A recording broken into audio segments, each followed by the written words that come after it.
welcome to Basketball Talk Pro. In this segment, as I mentioned in our last segment, that I was hoping to have a college coach come on and talk to you about her program and her background and the things that she's accomplished. This is Coach Cherri Harrer with Baldwin Wallace University, and I knew her and I watched her, so I had no doubt about her ability to coach. But then I read her bio, and what I found out was things that I didn't know. Cherri's been here for 24 years. In that 24 years, her win and loss record is 73%. But even more outstanding, in her last 17 years, her win and loss record is 80%. Now, I think the guys that are watching this, you probably would kill for that kind of a win and loss record. So we're very honored, and I'm hoping that you all will gain something, because she's going to say the things that you can gain from and apply it to your own coaching.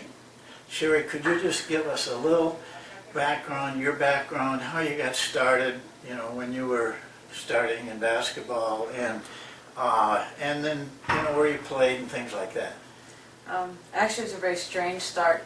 I'm old enough now to be in that beginning stages of when Title IX first came in, and we didn't have a junior high girls basketball program, and our junior high boys coach actually came to me and asked me to play with the boys team, and it ended up because of conflict, you know, because of the people not being ready for that, that I practiced with him, but I didn't play. But he's the first guy that also talked to me about coaching, and really from that point on, I planned to be a coach at some level. Then I was fortunate enough to go play at the University of Findlay, and was an assistant a graduate assistant at Bowling Green State University, and then was a couple other places, and was fortunate to get this job. And you've been here 24 years ever since. Been blessed with some really good players. I knew you'd say that. You remember, we have talked in our sessions about being able to sustain a career. It takes more than just knowing drills and knowing offenses and defenses. It takes a lot of the right qualities. When you've been in a place for 24 years in this business, that's quite a record. Cherri, you know, when I watched you coach, I was impressed with your knowledge of defense and your ability to impart it to your players. I think that's one of your signature areas, is your defense. And your players really play it hard and practice hard, and I think that's a sign of a good coach. For me it is, because if you can coach defense, you can coach offense. It's a lot. You have to be a lot tougher. So I'd like you to talk a little bit about maybe your philosophy and what you see in approaching basketball from a defensive area. It's really about what you emphasize. You can play it any way you want to, but it's really a matter of you defining what you want to do and then insisting that players do it. And I think when you reward them with playing time when they do it right, or not the playing time when they're not putting that effort into it, that really shows that you emphasize it.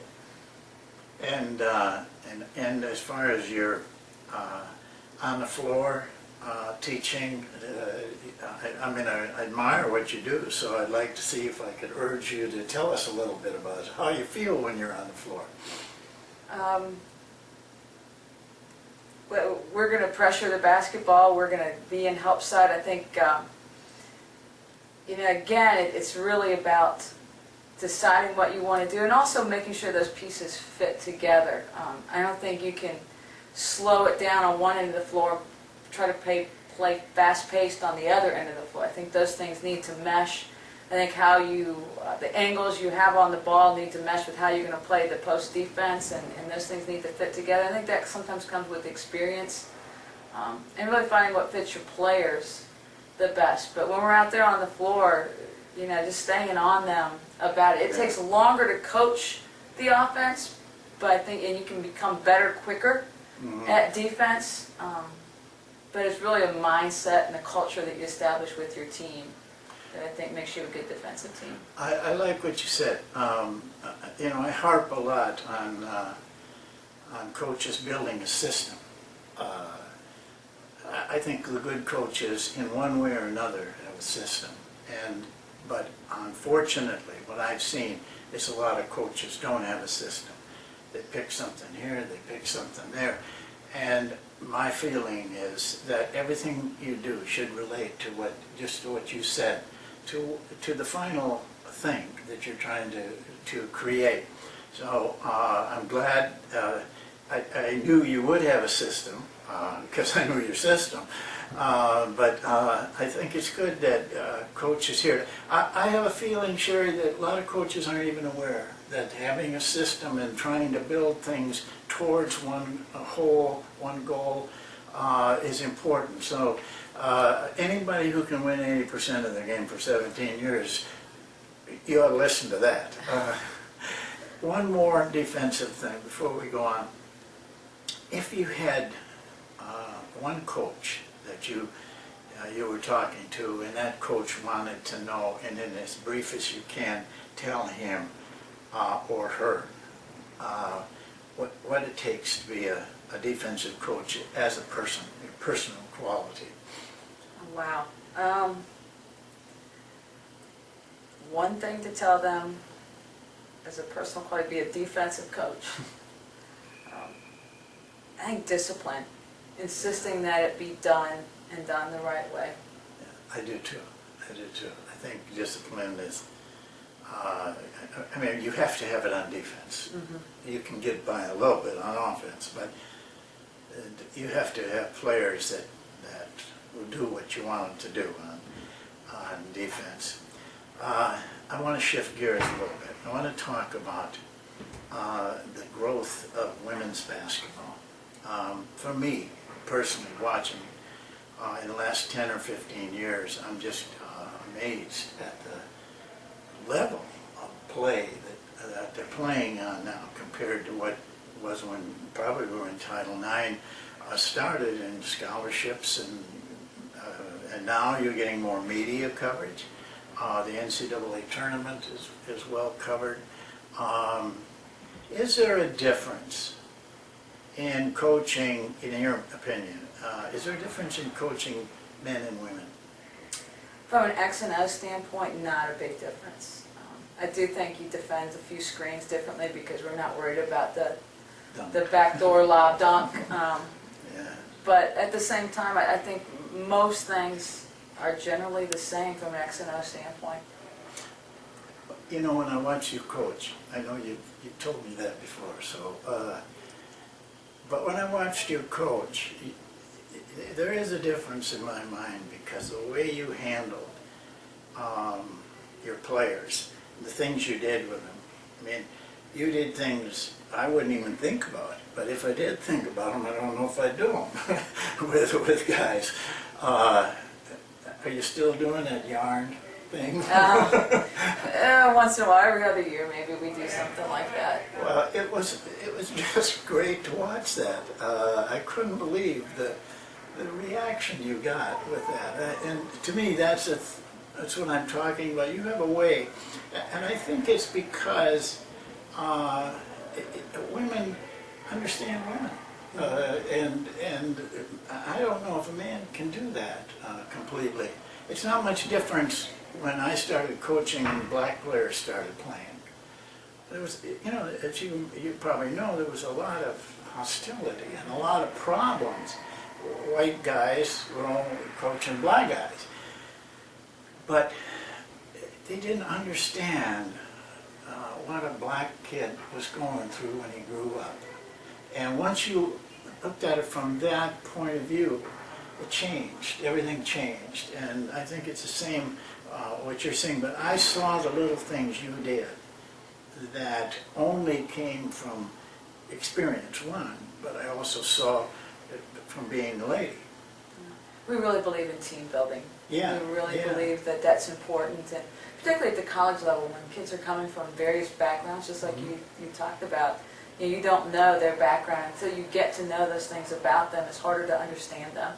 And I think the more you understand each other, the more you have each other's back, the better your team's going to be. Yeah, and teamwork, I agree, and I see more teamwork in women's basketball than I do in men's basketball, and I like that. It's more of a pure game. And there's one other area on that.